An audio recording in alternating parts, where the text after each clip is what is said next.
Ang mabuting balita ng Panginoon, ayon kay San Lucas.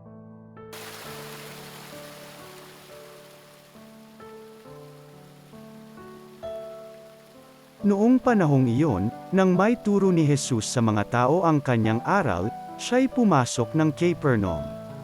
Do'y may isang kapitang Romano na may aliping mahal sa kanya. May sakit ang aliping ito at nasa bingit ng kamatayan.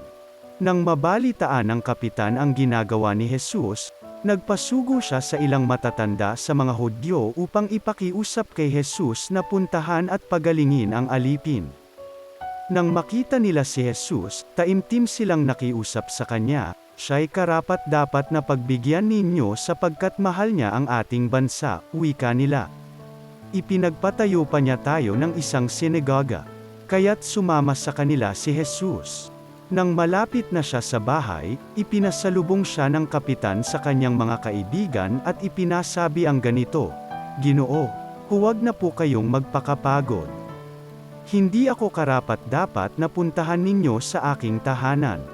Ni hindi rin po ako karapat-dapat na humarap sa inyo.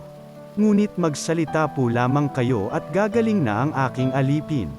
Sapagkat ako'y isang taong nasa ilalim ng mga nakatataas na pinuno, at may nasasakupan din po akong mga kawal. Kung sabihin ko sa isa, humayo ka, siya'y humahayo, at sa iba, halika, siya'y lumalapit, at sa aking alipin, gawin mo ito, ito'y ginagawa niya."